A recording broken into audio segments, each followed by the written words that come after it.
a ir probando, nos quedan 10 segundos.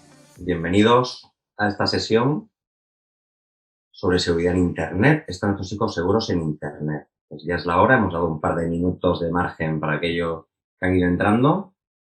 Y bueno, en primer lugar, bienvenidos. Yo me llamo Miguel Asensio, soy el director de innovación del Colegio Internacional Aravaca, de ISP. Y quiero agradecer en primer lugar a todos los que están aquí conmigo acompañándome, a Natalia, directora de nuestros colegios, que va a intervenir al final de la sesión, a Diana y a Miguel, que están ahí pendientes de que todo salga bien técnicamente y van a estar moderando también la sesión, y a Joseph, que es compañero aquí del colegio, que me ha ayudado a programar esta sesión. Entonces, antes de empezar, pues algunos avisos básicos. Como veis, al ser espectadores no podéis ni encender el micrófono ni la cámara, van a estar desactivadas en todo momento, y podéis ir haciendo cualquier duda, ir poniendo vuestras dudas en el chat para que las vayamos recogiendo, y al final de la sesión intentaré responder pues, lo mejor posible a todas las dudas que vayan surgiendo a lo largo de esta interesantísima sesión. Y por último, que sepáis que se va a grabar. Después de esta sesión, el equipo de marketing pues os enviará una copia, bueno, no justo después, en algún momento, os enviará una copia de esta grabación, y también os enviarán pues, unos recursos que os he preparado para que, sorpresa, que los veréis al final de la sesión. Pues bien, vamos a empezar, vamos a comenzar con esta charla sobre seguridad en Internet. Entonces, en primer lugar, o sea, este es el recorrido que vamos a ir haciendo. Y en primer lugar quiero recalcar que no es una sesión negativa, ¿vale? O sea, vamos a ver peligros, vamos a ver cómo impacta la tecnología, en qué situación estamos, y no quiero que os vayáis pensando pues, que esto es una charla negativa, fíjate cuántas cosas malas hay la tecnología. La tecnología tiene grandes ventajas, también lo hemos visto nosotros en los colegios desde el punto de vista educativo. Pero aquí quiero ponernos en un contexto más de impacto social y educativo de cómo lo podemos trabajar en casa. Eso en primer lugar. Y en segundo lugar, pues bueno, espero que lo disfrutéis y gracias por estar aquí este ratito con nosotros. Antes de empezar, os quiero recomendar por todos los documentales que hay en Netflix. El primero se llama El Gran Hackeo y el segundo el dilema de las redes. Estos son dos documentales bastante completos, uno sobre cómo funcionan nuestros datos en Internet y otro sobre cómo se trabaja el tema de las redes sociales y cómo trabajan en Internet. Aquí no os voy a dar una visión total porque estaríamos 2 días hablando de este tema, simplemente quiero generaros esa curiosidad y que estemos un poco pendientes de qué está sucediendo hoy en día con la tecnología. Empecemos con los datos. Creo que es evidente que todos sabemos que conforme ha ido pasando el tiempo, estos últimos años se ha multiplicado exponencialmente el uso de Internet y el consumo que hacemos de ello. A eso le podemos sumar también que hemos tenido una pandemia y que estamos en ello y que ahora pasamos mucho más tiempo en casa. No solo esos 4 meses que estuvimos encerrados, sino pues el tiempo que estamos ahora también pasando a veces de confinamientos, etcétera. Y esto ha hecho que exponencialmente en los más jóvenes y en nosotros pues se ha multiplicado ese uso de Internet. Aquí podemos ver, por ejemplo, algunos datos de lo que sucede en Internet en 60 segundos, ¿no? Y los datos son, pues, demoledores. Que si 4 millones de búsquedas, que si 500.000 horas de reproducción de vídeo en YouTube, más de 300.000 stories.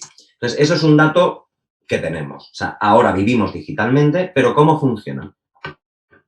Pues, en primer lugar, cuando nosotros utilizamos esas redes, ese Internet, se van generando datos. Nosotros vamos haciendo un uso de Internet y esos datos se van almacenando en grandes servidores que los procesan. ¿Y eso qué significa? Eso significa que esos datos luego van hacia empresas y vuelven al usuario. Es decir, es importante entender que el uso de Internet es cíclico. Es decir, todo lo que hacemos vuelve.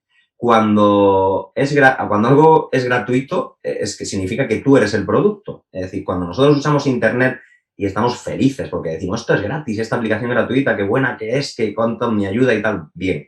Cuando algo es gratis en Internet significa que tú eres el producto y eso es importante entenderlo. De ahí que sepamos, que veamos que las empresas más valoradas, aquellas que trabajan con datos, y no las que más dinero ganan, sino las más valoradas, sean empresas de tecnología, porque significan que son las que van trabajando con esos datos. Y de aquí ya podemos sacar nuestra gran primera conclusión. y es que la privacidad en Internet no existe. Yo esto lo he aprendido por las buenas y por las malas. Por las malas, yo en su día hice una aplicación para un equipo de fútbol de primera división y me acuerdo que puse, o sea, hice una configuración para obtener una serie de notificaciones, etcétera, y de repente empecé a recibir mucha información de usuarios sin que yo lo hubiera pedido.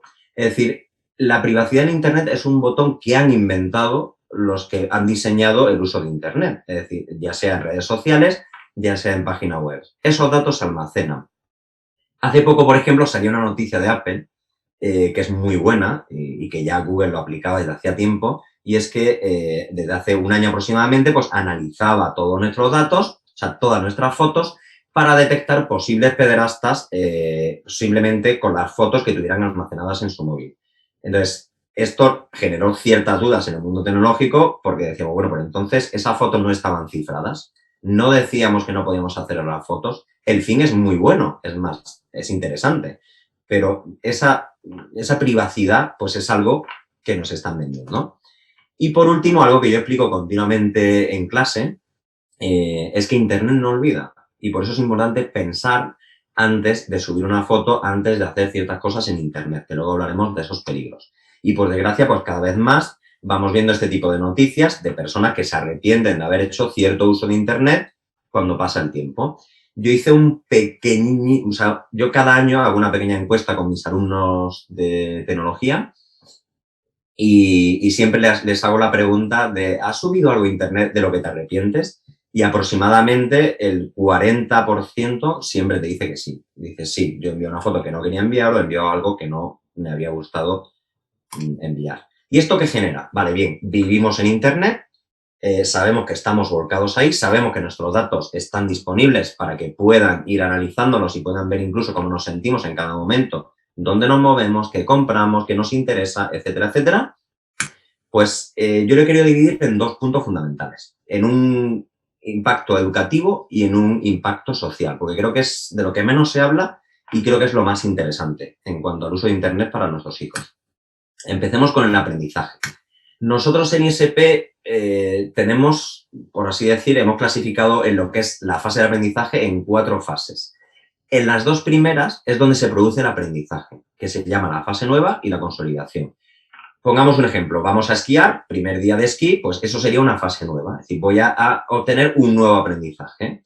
Y para ese aprendizaje hacen falta 2 aspectos fundamentales. Por un lado, la repetición y por otro, el esfuerzo.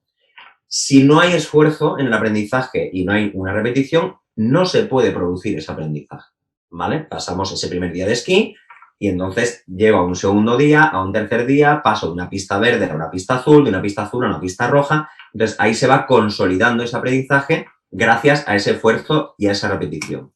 ¿Qué pasa en Internet? Que cuando utilizamos una red social, cuando utilizamos un juego o algo relacionado con Internet, con lo que viene a ser el ocio, nuestro cuerpo genera una sustancia en nuestro cerebro, una sustancia que se llama dopamina.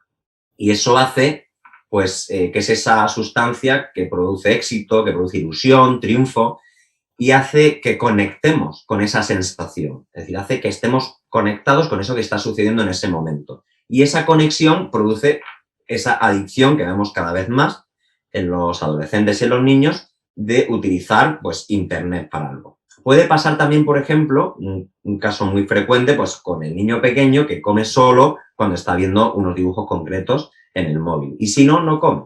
¿Por qué? Porque esos dibujos le han generado una sensación que le engancha y por lo tanto lo necesita, porque el cuerpo pide más.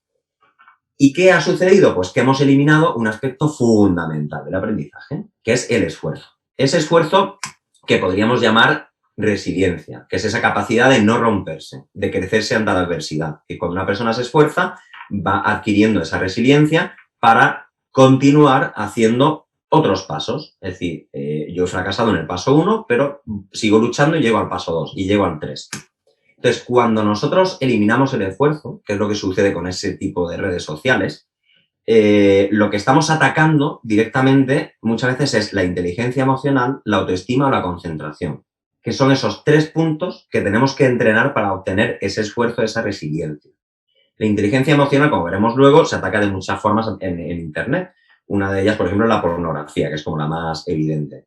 La autoestima en las redes sociales, como veremos también en un estudio. Y la concentración, porque en el momento que estamos usando ese Internet, esas redes sociales, nuestro cerebro está off, está capuz, está parado. No está trabajando en un nuevo aprendizaje, simplemente está consumiendo, consumiendo y consumiendo. Por lo tanto, ¿qué sucede? Que podemos pasar a las otras dos fases de aprendizaje, que son las que no queremos, que son las de mantenerse a flote y ahogamiento, que es cuando ya no hay esfuerzo, cuando ya empieza esa frustración, etc. Pues bien, durante toda la vida del alumno va a ir superando distintas fases. Si empieza desde muy pequeño a obtener estas compensaciones gratuitas sin esfuerzo, pues significa que cada vez más pues irá eliminando de su vida esa parte de aprendizaje. Y hay una etapa especialmente importante que es la adolescencia, donde todos sufrimos cambios físicos, psicológicos, emocionales y sociales. O sea, un momento donde como que nos rompemos para hacer nuestro yo final, ¿no? Y la parte social se convierte en algo vital y de gran importancia, en un primer plano. Pues bien, hablemos de lo social. Y a mí me gusta compararlo con una película que define muy bien prácticamente la situación que estamos viviendo, que es el show de Truman. Ese mundo que inventan para un personaje y durante toda su vida piensa que está en el mundo real, pero no lo está. Hay un momento donde el protagonista se empieza a preguntar por qué, o sea, si su mundo es real o no. Y entonces le dicen al que inventó ese mundo que por qué Truman no se ha preguntado esto antes. Y dice, porque aceptamos la realidad del mundo que se nos presenta. ¿Esto qué significa? Que a los adolescentes, a los niños, a nosotros mismos incluso, se nos está presentando una realidad online que la estamos aceptando. Estamos aceptando lo que nos dicen, estamos aceptando lo que nos proponen y estamos aceptando esa vida digital como la vida real. Y a mí me gusta llamarlo esto como el concepto Matrix. Es decir, cuando estamos conectados, vivimos como en un mundo paralelo y aceptamos lo que nos están dando. Pues bien, ¿qué pasa? Que esto tiene un impacto. Y socialmente, pues la Universidad de Cambridge y la Sociedad por la Salud Mental de Gran Bretaña hicieron en 2017 un estudio porque había aumentado un 70% los problemas infantiles y adolescentes como la ansiedad, la falta de sueño o la depresión en Gran Bretaña. Entonces dijeron, aquí pasa algo y coincide con el nacimiento y ese boom de las redes sociales. Ese estudio, ¿qué determinó? Pues que ninguna red social o ningún uso que podíamos hacer de ese tipo de ocio en Internet era positivo o tenía un impacto totalmente positivo. Eran todos negativos, excepto YouTube, que tenía una parte de formación pues pequeñita, con esos vídeos que nosotros aprendemos, lo hemos hecho todos, eso de acceder a un vídeo para ver cómo se hace algo, y entonces le daba como un ápice positivo. Y lo que peor salía en ese momento era Instagram. Ahora podríamos añadir en este saco a TikTok y alguna más, ¿no? Pues bien, ¿qué es lo que identificaron? Identificaron 14 puntos principales sobre los que se centró este estudio para determinar si era bueno o malo. De estos 14 puntos, había algunos de los que se podía sacar algo positivo. Es decir, pues como que nos daba información sobre salud, o como que en Internet o los chats, etcétera, podíamos tener un soporte emocional o formar parte de una comunidad. Pero se empezaron a generar pues muchos aspectos negativos que se ha ido observando en los adolescentes. Que esto, luego daré algunos datos, pero en clase también lo observamos. O sea, observamos a niños cansados, a niños con muchos ataques de ansiedad ante circunstancias porque son muy pequeñas, es decir, que se va produciendo de manera desproporcionada. Y esto va provocando pues ansiedad, la ansiedad que luego puede llevar a una depresión por este ataque que decíamos antes a la resiliencia. Es decir, cuando uno pierde esa capacidad de lucha, esa capacidad de superarse, pues al final la frustración gana terreno y se van produciendo todo este tipo de peligros. También la soledad. ¿Por qué? Porque muchas veces esa vida digital, cuando la apagamos, nos sentimos solos. Porque decimos, oye, pues no tengo a nadie al lado con quien charlar y que no esté conectado online. La pérdida de sueño, que creo que nosotros, como profesores, es una de las que más identificamos en los alumnos cuando vienen cansados, les preguntan qué ha pasado. No, porque ayer estuve jugando, no, porque estábamos hablando, no, porque se lió en el chat de clase. Y esto lo vas viendo y esa pérdida de sueño luego es pérdida de concentración, es pérdida, etc. El tema de la identidad personal.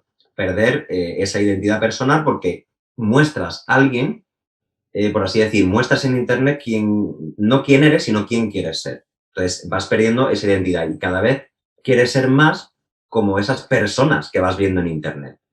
O esa imagen del cuerpo hace, pues como una semana, yo estaba hablando pues con unas alumnas en plan, oye, voy a dar una charla de este tema, ¿qué os parece? Y yo les iba haciendo preguntas. Y sí, cada vez que haces la pregunta, decir, bueno, pero tú te consideras guapa, ¿cómo te ves? Entonces, todo el mundo, o sea, todas las chicas hoy en día, luego no se lo creen así ciertamente, pero bueno, te dicen pues que se sienten feas, que no están cómodas, ¿por qué? Porque están continuamente viendo la perfección a través de esos filtros, etcétera, a través de Internet. Como he dicho antes, porque mostramos cómo queremos que nos vean, pero no cómo somos en realidad. Y de una realidad a lo que luego mostramos en Internet, pues siempre hay un salto. Y es ese salto, pues por así decirlo, que ellos llaman la perfección, ¿no? Es decir, cómo quiero salir yo perfecta en Internet. Y por otro lado, pues el bullying, que es uno de los peligros de los que voy a hablar un poquito más adelante, y el FOMO, que es ese miedo a perderse algo. El FOMO es el miedo que tienen estos adolescentes a estar desconectados, esa ansiedad que les provoca, esa pérdida de sueño, porque piensan que va a suceder algo en Internet y ellos no van a estar presentes. Y eso ya se ha clasificado. Pues bien, por poner un ejemplo, ¿no? Imagínate que un adolescente que tiene 14 años pues, consume durante todos los días cierta tecnología. Imagínate pues, que ese adolescente pues, tiene un problema, pues, ya sea alimenticio o un desorden que se le ha provocado. ¿Qué pasará con Internet? Que va a empezar a consumir grupos, blogs, chats, imágenes, vídeos sobre ese desorden. Es decir, va a alimentar ese desorden emocional. Entonces, si tengo problemas alimenticios, voy a encontrar una comunidad donde me van a animar a que no coma. Si tengo problemas de imagen, voy a encontrar una comunidad donde me van a decir lo que tengo que hacer para tener una buena imagen, etcétera, etcétera. Y eso es un gran peligro, porque como he dicho, todo lo que tú mandas a Internet vuelve de alguna manera. Entonces, pasamos ya a los peligros. ¿Qué peligros nos vamos a encontrar en Internet? Pues bien, el primero, por ir más o menos por orden, sería la violencia social. Sí, algo que vemos claramente que sucede hoy en día es que cada vez más se produce esta violencia social online. Lo vemos en los grupos de clase, lo vemos en los chats, lo vemos en cómo se hablan y, o sea, sin ir más lejos, la semana pasada tuvimos 3 incidentes, por ejemplo, en el colegio que venían de un problema en chats en horario de casa. Claro que hay momentos donde ya esos problemas están afectando, por así decir, a lo que es el contexto social del mismo colegio.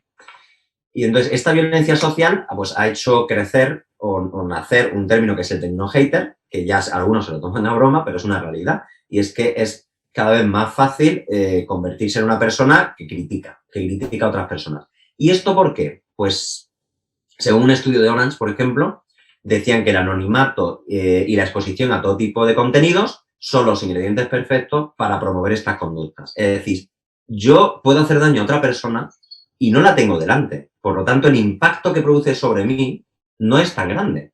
Y sin embargo, el impacto que puede producir sobre otra persona puede ser increíble. No es lo mismo, esto yo lo explico también a los alumnos, es decir, no es lo mismo que tú insultes a una persona porque se te ha ido la cabeza o te has enfadado y insultes a una persona que la tienes delante, que en un momento determinado luego le vas a pedir disculpas o vais a hacer las paces y ahí se va a quedar y se va a olvidar, a que lo hagas por internet, donde no solo tú le vas a insultar, sino que otros se van a unir a esos insultos y se va a producir, pues, un problema mayor. Y esto es la palabra hater. Por ejemplo, en Facebook sacaron un informe en abril de 2018, es decir, ya ha llovido un poco desde entonces, de que se había duplicado las publicaciones de odio en un último año. Ahora ya sabemos que Facebook, por ejemplo, está eliminando, es una noticia de que había eliminado en las últimas semanas unos 70 millones de contenidos de odio de la red, etcétera, etcétera. Pero claro, esto sigue, esto crece y hay chats cifrados, se supone que están cifrados y van participando, ¿no? En todos estos ámbitos. Y en el ámbito educativo, de este odio, de esta violencia online, se produce el ciberbullying, que es ese uso de la tecnología para atacar a alguien, a un individuo en concreto, o para hacer daño a un grupo en concreto. Y esto es algo que, por desgracia, pues vamos viendo y tenemos que empezar a trabajar cada vez más con los alumnos. Nosotros, aquí en los colegios, no solo hablamos de estos temas, sino que hacemos ya talleres con ejemplos concretos para trabajar estos temas y que vayan entendiendo que las consecuencias de hacer algo online, porque hacer algo online para ellos significa que no pasa nada, porque está en una nube, que no saben dónde está, Y sin embargo, es importante entender que lo que sucede en la nube tiene un impacto en la realidad que vivimos. En el ciberacoso hay tres posiciones principalmente. Está el acosador, está la víctima y está el espectador. El acosador es la persona que lanza esa primera piedra, que puede ser individual o en grupo, que se ponen de acuerdo. Y luego está esa víctima. Recordáis que he dicho al principio que Internet no olvida. Entonces, por eso es importante pensar antes de publicar, porque este tipo de acciones luego quedan reflejadas. Y luego están los espectadores que muchas veces están ahí pendientes pero no hacen nada. O sea, ven, suceden, pero ni opinan, ni hacen ni deshacen. Y que muchas veces se pasan al bando del acosador si ven que la cosa está animada, ¿no? En el ejemplo que he puesto de esta chica, se produce lo que se llama una imitación o refuerzo de conductas negativas. Es decir, yo tengo un problema y con Internet alimento ese problema. Y eso es importante recalcarlo porque hay que tener cuidado, especialmente cuando hay alumnos que son más proclives a tener algún problema psicológico que pueda despertar en ciertas edades. En cuanto al impacto emocional que hablaba también, está muy, o sea, el primer punto, por así decir, sería la pornografía y en ver cómo ha ido aumentando el consumo de pornografía en jóvenes. Ya no el haber visto algo, que ya incluso de algunos estudios que luego os mandaremos el enlace, veréis que incluso en infantil empiezan ya a encontrarse este tipo de contenido porque es muy fácil encontrárselo. Ya no es solo el haber visto algo, el haberse encontrado con un contenido, es el consumo que se hace de la pornografía antes de los 18 años. Y este tipo de consumo, el impacto emocional en ese desarrollo emocional del alumno, que no tiene aún las herramientas necesarias para procesar ciertas informaciones. Y todos lo sabemos y por eso vamos haciendo una educación afectiva progresiva a lo largo del tiempo. Entonces, de ahí, de ese consumo, de esa sexualización de la sociedad que se está produciendo, que vemos también incluso en la música, en las series, como ya cada vez es más normal tener relaciones cuando eres un niño prácticamente en todas las series y cómo ya se juega un poco con estos contenidos, se van produciendo otro tipo de peligros, como puede ser, por ejemplo, el sexting, que es ese envío de fotografías pues, sensuales entre personas. Y esto, ¿por qué sucede? Pues porque el botón de la privacidad existe. Entonces pensamos que esa fotografía o ese vídeo no va a salir de ahí. Y se van generando pues más contenidos. Y vamos viendo poco a poco los alumnos pues cómo esto empieza a ser algo pues un poco más frecuente, porque pierden ese miedo. Es decir, yo empiezo con un chat normal, de ahí se va sexualizando por el grupo, por el contexto, y voy perdiendo el miedo a decir barbaridades o a enviar barbaridades. Entonces ya se empiezan a producir este tipo de cosas. El sexting sería la de enviar fotos, pero luego ya tendríamos el sexcasting, que sería con vídeo o con webcam, la sextorsión, que es cuando ya he recibido esa foto, porque todos hemos sido adolescentes y todos sabemos que de repente se producen dramas. Entonces el drama es que de repente esta amiga, que era mi best friend, que era mi mejor amiga con la que yo iba a estar hasta el final de los tiempos, de repente la odio profundamente porque me ha traicionado y entonces resulta que yo tengo fotos suyas, que tengo vídeos suyos. Entonces, ¿qué hago? Pues antes me vengaba pues insultándola o haciendo alguna tontería que luego, evidentemente, sería que era una tontería. Ahora puedo enviar contenidos, puedo subir contenido a redes sociales o a mis grupos y eso, pues, es peligroso. Luego está también la pornovenganza, pues que es esto, es utilizar este tipo de información para vengarme de una persona y la sextorsión era pues utilizar esto para conseguir algo de la otra persona. Es decir, pues como digas esto, voy a enviar este vídeo, como hagas esto, etc. Y luego el grooming, que es esa parte de depredadores sexuales y pederastas, que luego explicaré. Entonces, en el estudio que hizo el Instituto Nacional de Tecnología de Comunicación, pues decían que el 4% lo han hecho, decían han enviado imágenes y el 8,1% las han recibido. Yo en el estudio que hice aquí en el colegio, que todos los años voy actualizando un poco el tema de información para ver cómo está la situación, pues también más o menos variaban esta cifra. Yo los hago anónimos para que se animen, porque si no es más complicado. Pero, o sea, ya no es un no, ya no es un 0,01%, es una persona que se ha equivocado. O sea, ya empieza a ser un porcentaje el que hace este tipo de cosas. En Instagram, por ejemplo, ¿por qué sucede? Pues porque puedo hacer envíos para una sola vez, para ver una vez o para conservar en el chat. ¿Qué pasa con estas situaciones? Que tú le preguntas a un adolescente, oye, pero ¿tú has enviado fotos? Sí. Y entonces, y el otro no las coge, y dice, sí, claro que las coge, porque puede capturar pantalla, puedes grabar con otro móvil esa pantalla para quedarte esa imagen y tenerla tú guardada. Entonces, por eso digo que la privacidad no existe, porque hay 1000 formas de quedarse con un contenido aunque la aplicación te diga que no. Y esto es importante entenderlo, porque de aquí se puede llegar al mundo de los depredadores.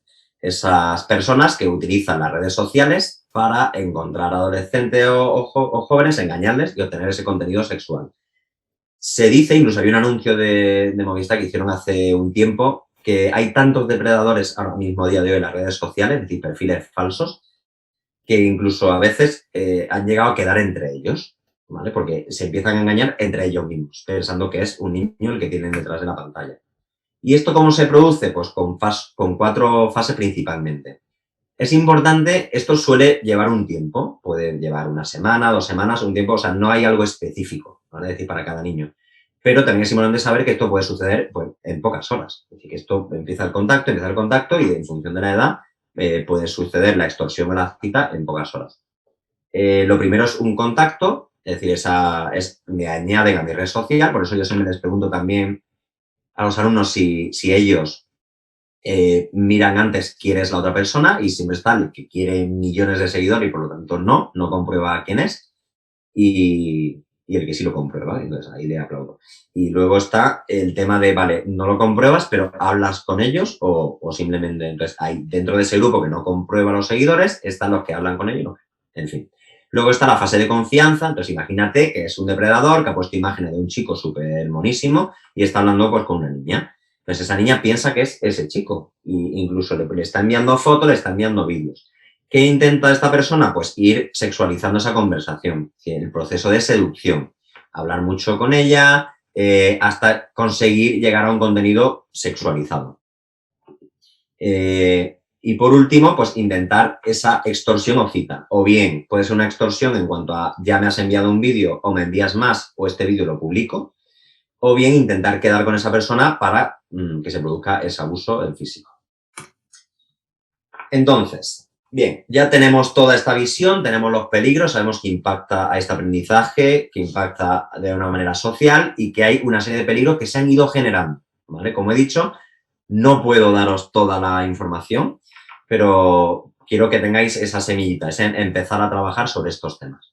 Ahora, ¿qué hacemos? Es decir, vale, ya sé que hay peligros, sé que esto sucede, ¿qué puedo hacer en casa? Y luego diremos qué hacemos aquí también desde los colegios, ¿no? Entonces, lo primerísimo, formarse bien.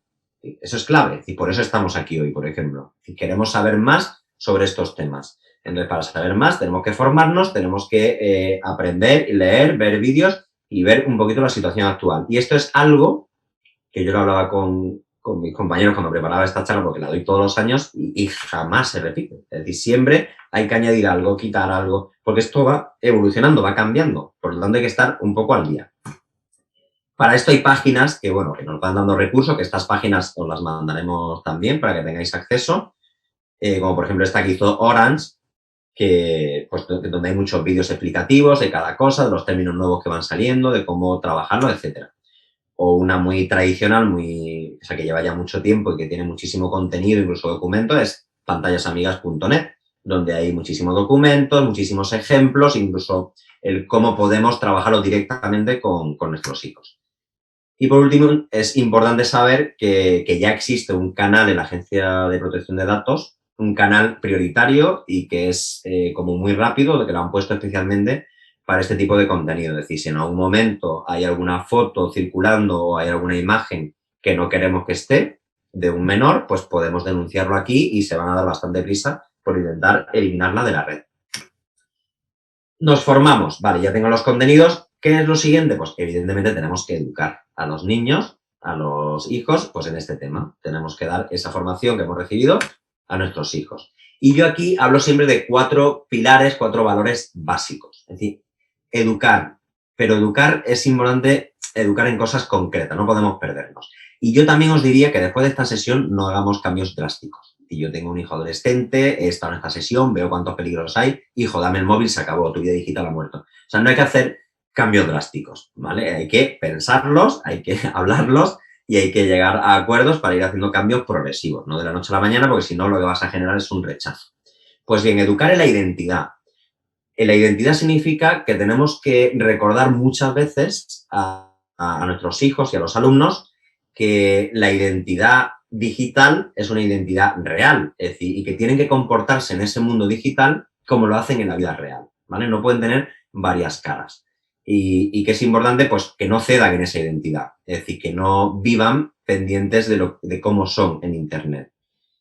Y, o sea, es difícil, ¿eh? Pero bueno, esto se puede ir trabajando para que no tengan versiones de uno mismo. Es decir, en función de qué, porque yo, incluso ahora lo ves en chats. Es decir, en función del chat en el que esté el niño, es de una forma u otra. Está en este soy bueno, en este soy súper malote, en este soy un borde y aquí soy. Entonces, eso va generando identidades. Y es importante recalcar en que tú eres único, tú eres maravilloso y tienes que ser igual digital y en la vida real. Luego está en el tema de la privacidad, porque un adolescente o un niño cree que sabe usar Internet porque usa Internet, pero realmente no ha aprendido muchas veces a crear pues esa privacidad y seguridad, que es esas contraseñas seguras, ese no le voy a dar mis contraseñas a mi mejor amiga porque es mi mejor amiga, entonces le doy todo mis contenidos. Y esa privacidad también se educa dejándole nosotros ese margen de privacidad. Es decir, nosotros no podemos estar pendientes de todo. Como en tantas cosas en la vida, se educa y se espera que la respuesta sea positiva. Y estamos al lado pendientes para que nos puedan ir comunicando con confianza lo que va sucediendo. Y por último, en la realidad. Es decir, cualquier hecho real va a ser mucho más fructífero, mucho más educativo que cualquier hecho online, podríamos decir. Por lo tanto, fomentar esa realidad. Gran parte del uso de Internet que se hace ahora mismo entre los 10 y los 14 años, gran parte del uso de Internet es por aburrimiento. O sea, realmente no es porque quieran usarlo, sino porque no tienen una alternativa. Entonces no tienen pues ese deporte, ese salir, ese hacer cosas. Por eso me consta que mucho pues esas extraescolares, esas actividades, ese oye, llega el sábado, pues nos vamos a ir por ahí, vamos a ir al campo en la medida de lo posible, evidentemente. Pero sí intentar pues, que tengan esas cosas reales, esos juguetes reales, esa manera de pasar el tiempo pues más real, ya sea con los hermanos, ya sea haciendo algo o incluso fomentando un hobby que puedan trabajar en casa, que eso puede ser también muy importante. ¿Y qué conviene educar? Es decir, ¿qué 3 puntos fundamentales conviene educar directamente? Pues el tiempo, los contenidos y la seguridad. El tiempo, porque como hemos dicho, el cerebro durante ese proceso no está activo, es decir, se está eliminando esa resiliencia, ese esfuerzo. Por lo tanto, es importante que haya un tiempo determinado. Los contenidos, porque es importante, y esto, por ejemplo, en los colegios lo tenemos muy trabajado, pues tener esos filtros, no para evitar que ellos puedan hacer o que puedan ser de una manera determinada, sino para que no les llegue ese contenido con tanta facilidad. Es decir, ahora mismo buscas una palabra y muchas veces tiene una connotación sexual, busques lo que busques. Entonces, esos filtros de contenido nos impiden pues que nos encontremos con cosas desagradables directamente. Y yo aquí, por ejemplo, a los alumnos les digo, bueno, yo es que en mi ordenador, incluso yo tengo mi filtro de contenido instalado, porque no quiero encontrarme ese tipo de contenidos si yo no lo busco, por así decir. Y luego el tema de seguridad, el trabajar con ellos, pues esa contraseña segura, el trabajar con ellos, el que aprendan a hablar sobre estos temas para que puedan contar si ha pasado algo, si ha habido algún peligro, etcétera. Y por último, proteger, que esta es un poco nuestra misión. Para proteger, utilizamos lo que se llama el control parental, ¿vale? Aquí no volverse locos, porque no podemos obsesionarnos con estos temas. Simplemente hay que tener en cuenta que esta herramienta existe y es bueno utilizarla en cierta medida. Para el control parental tenemos el hardware, es decir, podemos hacer cosas directamente lo que es el router de la casa, que ya todas las compañías tú le llamas y le dices, oye, yo quiero activar el control parental y te explican cómo hacerlo. O bien puedes comprar dispositivos externos que ya vienen, por así decir, prediseñados con esas funcionalidades de bloqueo de sitios web, etcétera, etcétera, para que cualquier persona que esté en esa red no pueda acceder a ese tipo de contenidos. Y esto, pues tenemos el de Google y tenemos, por ejemplo, el de Linksys, que esto se configura con una aplicación móvil y es muy rápido. Luego existe, pues, el software. Es decir, yo, por ejemplo, en un navegador, si yo hago una búsqueda y le doy a la configuración de la búsqueda, puedo activar esa búsqueda segura y bloquearla. Entonces, yo, por ejemplo, imagínate que tenemos un portátil en casa y que yo quiero que sea el que utilicen con nuestros hijos pues, para estar, para buscar información para trabajo, etcétera. Pues tú le activas esta búsqueda segura y así te evitas pues ese 98% de contenido negativo que podemos encontrar. también lo podemos hacer con los vídeos de YouTube. Y muchos de vosotros me consta que ya, por ejemplo, le habéis hecho a vuestros hijos cuentas de YouTube Kids para que cuando estén registrados, pues solo puedan tener ese tipo de vídeo, etcétera, que es también una alternativa. Y en cuanto a los móviles, pues en iPhone directamente los ajustes desde el tiempo de uso podemos hacer esas restricciones de contenidos y de tiempo, etcétera, poniéndoles un código.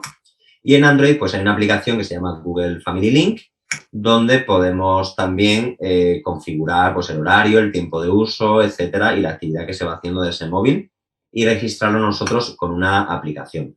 Todo esto enlace, insisto, os los mandaremos para que tengáis acceso a estas páginas y podáis estudiarlo por vosotros mismos. O Custodio, por ejemplo, que es una aplicación que se instala en cualquier móvil y puedes hacer un seguimiento de muchísimas cosas.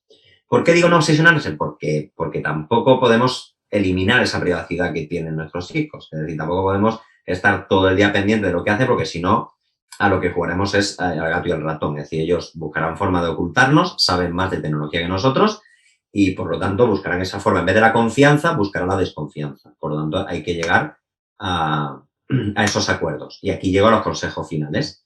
Hacer acuerdos con ellos. Es decir, acuerdos, este móvil es mío, este móvil es nuestro, este internet que estamos trabajando, y llegar a acuerdos. Estos acuerdos siempre es mejor pasarse restringiendo al principio, es decir, ha llegado el día en que le toque dar el móvil, pues entonces es mejor pasarse un poquito al principio y luego ir bajando a que ya tiene 16 años, ya hace un uso concreto del móvil, ahora quitarle todos esos recursos, pues es un poquito más difícil.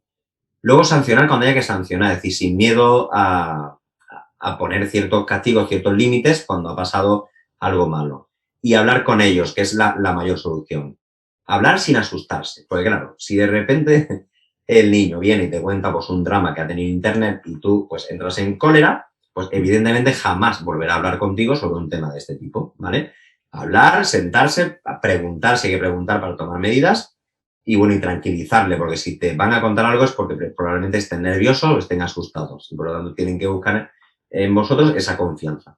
Luego, pedir ayuda, es decir, no somos genios y esto va evolucionando. A mí muchas veces me vienen, me preguntan algo y digo, bueno, pues déjame que lo investigue, déjame que lo hable con los padres, déjame que voy a ver la forma de solucionarlo. ¿Por qué? Porque no hay una fórmula mágica para trabajar estos temas como en tantos otros en educación.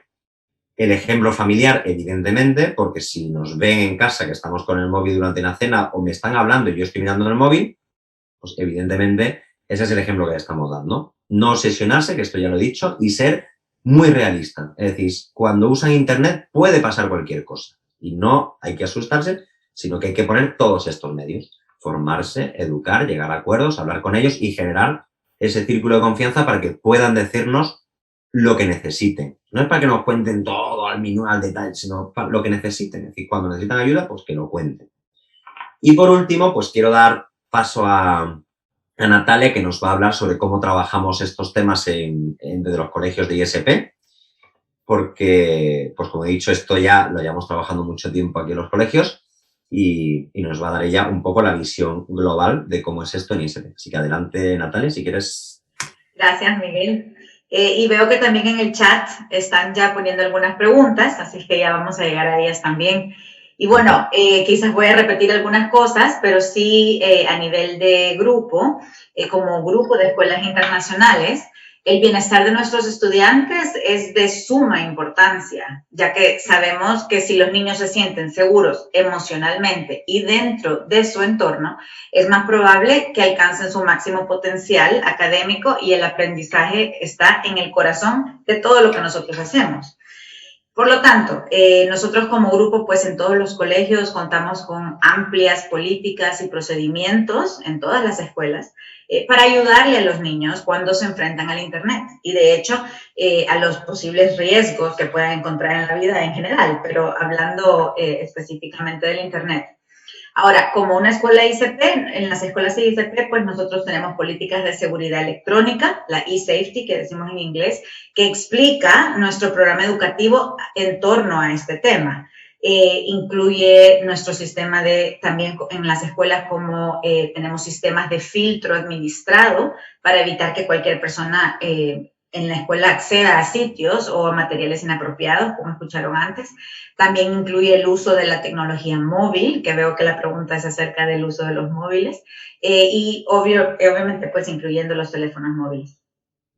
Nuestro personal en todas las escuelas están muy capacitados, están bien capacitados en seguridad electrónica, incluida la necesidad de protegerlos a ustedes, a las familias y a sus hijos, protegiendo los datos personales de todos, por ejemplo.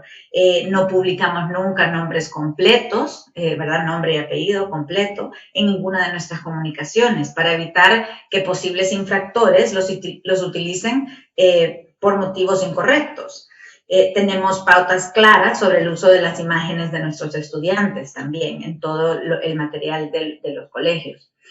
A nuestros alumnos se les enseña la mejor manera de mantenerse seguros en el uso del Internet, incluido como no compartir datos personales, no incluir imágenes de ellos mismos, cómo proteger sus datos al inicio, en el login, ¿verdad? Al inicio de una sesión. Hablamos mucho acerca de no hablar con extraños en el Internet, que son cosas que ya escucharon a Miguel hablar acerca de esto, y también a darles las herramientas de cómo informar, cómo buscar ayuda si se enfrentan con algún problema en línea. Estos temas se imparten a través de días de seguridad electrónica, dentro de nuestro plan curricular de PSHE, que es una materia a donde es una clase donde vemos el currículo de formación personal en temas de salud y bienestar, y se refuerzan estos mensajes en el uso diario de nuestra tecnología alrededor de las escuelas. También damos consejos en boletines para la comunidad de los colegios, organizamos talleres para familias como este, pero a nivel ya de colegios, para ayudarlos a mantenerse al día sobre el mundo constante de cambio constante, que es la seguridad del Internet, ¿verdad? Yo le refiero como el tsunami que tenemos que aprender, que tenemos la responsabilidad de aprender a navegar y a enseñarle a nuestros hijos a navegar a través de él. Y siempre estamos aquí para apoyarlos a ustedes y a sus hijos con cualquier problema de seguridad. Tenemos expertos en todos los colegios, como Miguel. En cada escuela tenemos expertos y además un equipo y un líder del equipo de salvaguarda designado. Y este grupo también apoya y asesora sobre todos estos problemas en generales, también de protección infantil. Así es que estas son algunas de las cosas que hacemos y a nivel de grupo siempre estamos muy al día. Miguel, aquí hay ya varias preguntas en el chat. La primera es acerca de la edad media para utilizar un móvil propio de un niño. ¿Qué les puede sugerir? Bueno, deciros que gracias, Antonia, por todo. Yo, por ejemplo, en mi colegio, aparte de encargarme de la parte de tecnología, también soy parte del equipo de salvaguarda porque trabajamos en conjunto todos estos temas, ¿no? Y eso yo creo que cada vez es más común en los colegios precisamente por esta necesidad. En cuanto a la edad, o sea, no hay un criterio concreto, es decir, hay que ver pues la madurez del alumno, etcétera, etcétera, pero yo siempre hay un dato importante que le transmito a las familias y es, de nosotros depende que empiecen mintiendo su vida en Internet. Es decir, si yo una red social hasta los 14 años, por así decir, legalmente, no estoy autorizado a utilizarla, ya empezar mintiendo en esa vida digital, pues es un hecho que ya depende un poco de nosotros, pero que no es del todo positivo. Es decir, por lo tanto, no hay una edad concreta, o sea, sé que se suele empezar sobre los 12 años, cuando ya se le empieza a dar esos móviles, bueno, sobre 12 años, si todo va bien, pero, o sea, empieza mucho antes, pero es decir, la edad, por así decir, de más uso, donde ya se empieza a ver ese abuso en el uso de Internet, empieza a ser aproximadamente los 12 años. Yo recomiendo esperar lo máximo posible. Es como el dato concreto, es decir, ¿cuándo le doy el móvil? Pues mira, cuanto más tarde mejor. Punto. Y ya, así vamos poco a poco. Hay gente que empieza con el móvil sin tarjeta SIM y empiezan por ahí con ratitos, Es ese proceso que he dicho antes de llegar a acuerdos. Es decir, oye, si es cierto que el móvil tiene muchas utilidades importantes de cara a una excursión, a un viaje, a una salida, a que va a estar con una amiga, etcétera, etcétera, y se pueden aprovechar, porque como he dicho, la tecnología no es mala, simplemente tenemos que ir aprendiendo el impacto que tiene sobre nosotros para mejorarlo. Así es, Así, así es. así Miguel, que perdón, te interrumpo ahí, pero tienes toda la razón. Yo estoy de acuerdo que está también a nivel que tenemos que conocer a nuestros hijos, ¿verdad? Y cada uno va a ir con un desarrollo, una madurez emocional diferente, ¿verdad? A su propio ritmo y es de poder establecer esa relación, esa conexión, esta comprensión para ellos. Y el tema de la legalidad, ¿verdad? Las edades para poder tener acceso a estas plataformas, que es muy, muy importante también. sí, Tenemos más preguntas acá y la siguiente es acerca de qué medidas podemos poner ante el sesgo de opinión que imponen los algoritmos de RRSS y la politización del pensamiento que conllevan. Menciona aquí Carlos que este es un riesgo menos alarmante porque no tiene consecuencias inmediatas, pero que sí pueden llevar a problemas y afectan al desarrollo de su conciencia crítica. Y esto, pues sí, es parte del por qué tenemos que estar al día, ¿verdad? De estos sí. temas y del tipo de cosas a los que exponemos a nuestros hijos al tener acceso. En el documental del El Gran Hackeo, que lo que pone es un ejemplo de cómo una empresa inglesa pues manipuló unas elecciones o varias elecciones a través de las redes sociales detectando a la gente que ellos llamaban los influenciables, ¿no? Los volubles, por así decir.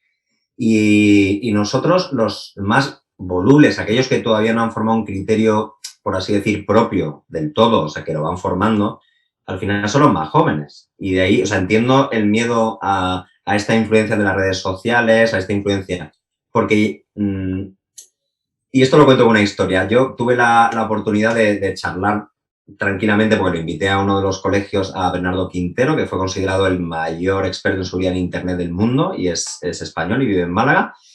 Y me dijo que una de las cosas que más le asustaban es que ya se había convertido este uso de las redes sociales en un arma militar. Es decir, ya hay partes del ejército, me hablaba en concreto del ejército chino, que trabajan para influenciar a la población, ¿no?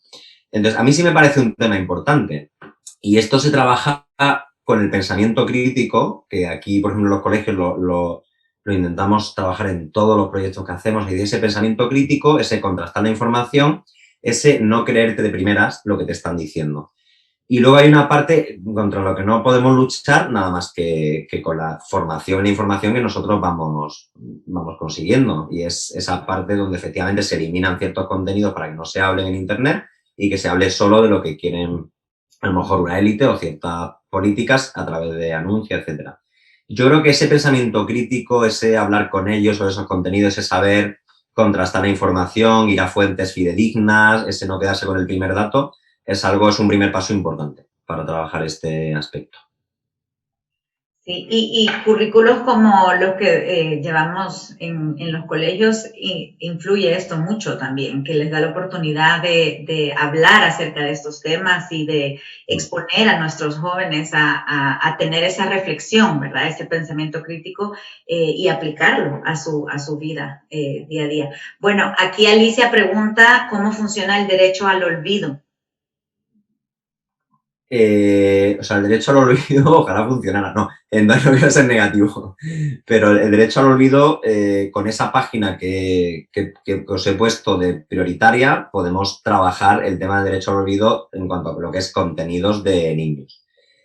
En cuanto al resto, pues sinceramente, o sea, no sé cómo decirte cómo se trabaja porque no me he encontrado todavía ningún caso en el que haya tenido que trabajarlo. O sea, sé que las compañías tienen correos y tienen sitios a los que se puede acudir, pero tendría que mirártelo.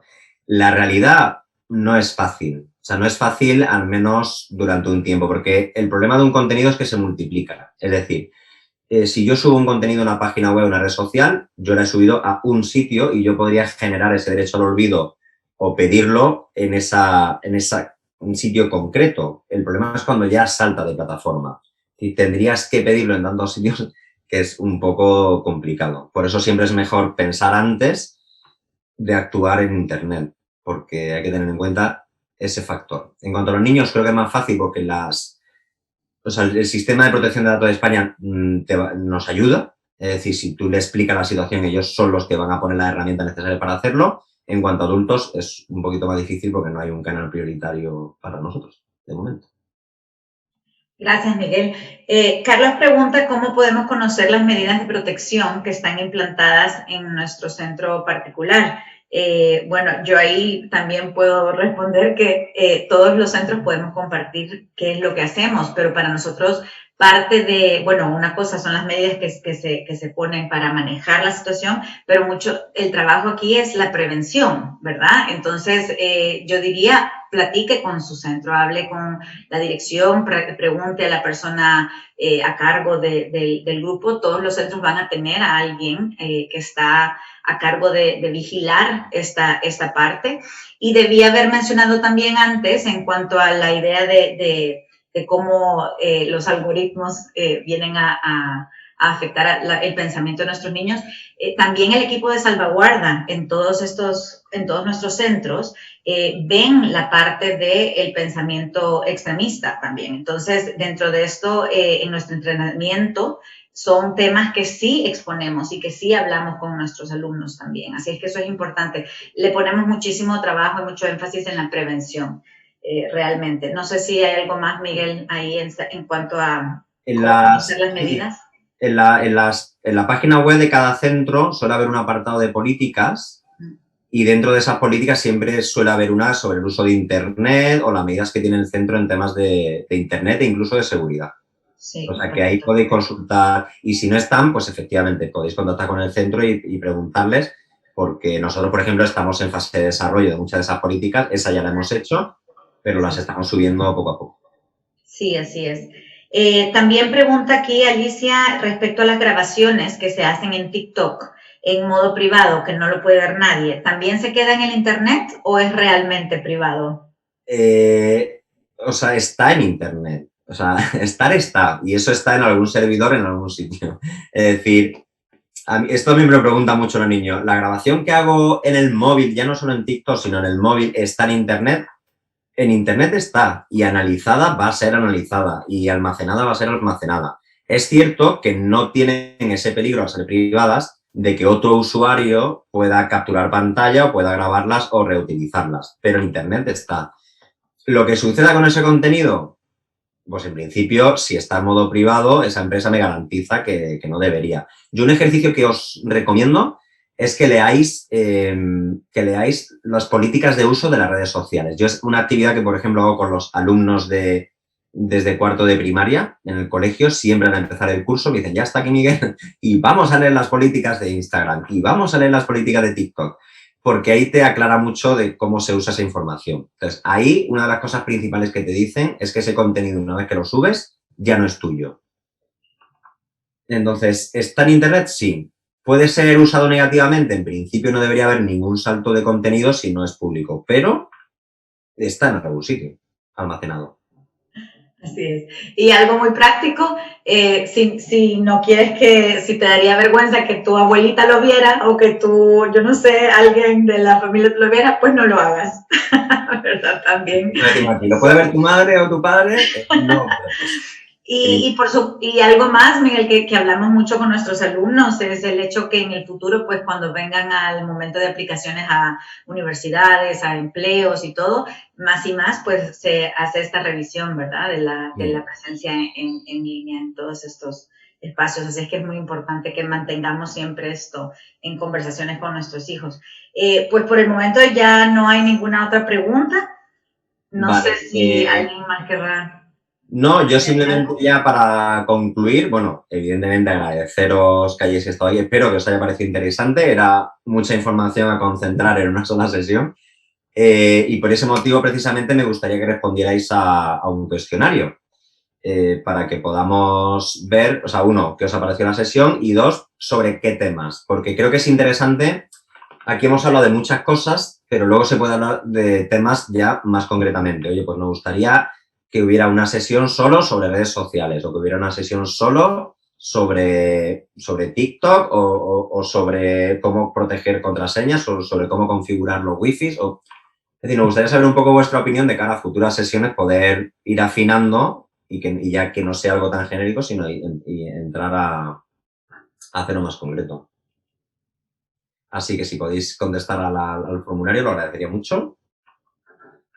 Y ya con esto, pues agradecer de nuevo a a Diana y a Miguel que estaban ahí pendientes de todo, a Natalia evidentemente, gran apoyo y que además es muy experto también en estos temas y los ha trabajado bastante. Y bueno, y a ISP por darme esta oportunidad de contaros estas cosas tan interesantes. Y ya cuando terminemos, pues nada, nos vemos en la siguiente sesión y animaros a que participéis en el resto de sesiones que hay también estos días, que son bastante interesantes.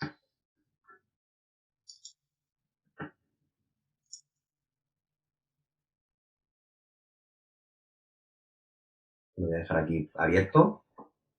Por mi parte también, Miguel, muchísimas gracias. Ha sido muy interesante, como tú dices, muchísima información para incluir en una sesión, pero muchas gracias. Y aquí estoy viendo de parte de la audiencia también dando las gracias por la charla, muy interesante. Así es que feliz día a todos. Gracias. Igualmente, gracias a vosotros. Lo voy a dejar aquí activo mientras vais desconectando para que podáis tener el código del formulario.